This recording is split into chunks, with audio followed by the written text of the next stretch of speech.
Champions ট্রফির ফাইনালে উঠেই ভারতকে হুঁশিয়ারি নিউজিল্যান্ড অধিনায়কের। ভারতকে ফাইনালে হারানোর জন্য তৈরি নিউজিল্যান্ডের প্ল্যান। কার পাল্লা ভারী ফাইনালে বললেন বিশেষজ্ঞ ক্রিকেটাররা। নিউজিল্যান্ড ক্যাপ্টেন ছাড়াও কে কি বললেন জানতে হলে ভিডিওটি অবশ্যই শেষ অবধি দেখুন। তবে আপনি যদি বিরাট কোহলির একজন ভক্ত হন তবে ভিডিওতে একটি লাইক করে দেবেন।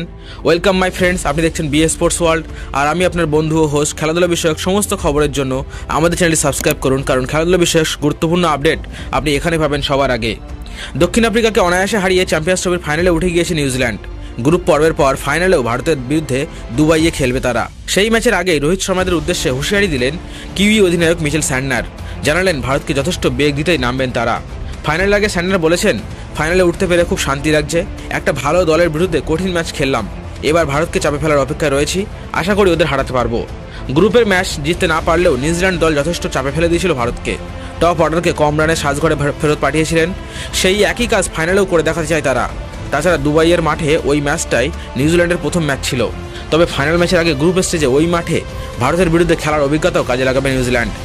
স্যান্টনার বলেছেন, দুবাইয়ে গিয়ে ভারতকে চাপে ফেলে দেওয়া আমাদের আত্মবিশ্বাস বাড়িয়ে দিয়েছে। কোন কৌশল কাজে লাগবে এবং কোনটা লাগবে না সেটা বুঝতে পেরেছি। বোলাররা যেভাবে ভারতের টপ অর্ডারকে বিপদে ফেলেছিল সেটা ভালো লেগেছে। আরও একবার টস জিততে পারলে ভালো লাগবে।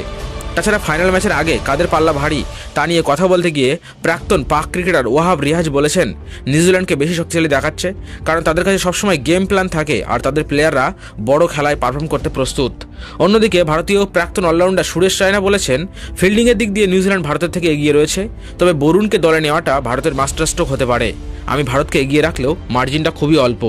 এসব থেকে পরিষ্কার যে 9 তারিখ রবিবার আমরা একটা হাড্ডাহাড্ডি ফাইনাল ম্যাচ দেখতে পাবো। আপনাদের মতে এই খেলায় কে এগিয়ে রয়েছে কমেন্ট করে জানান আমাদের।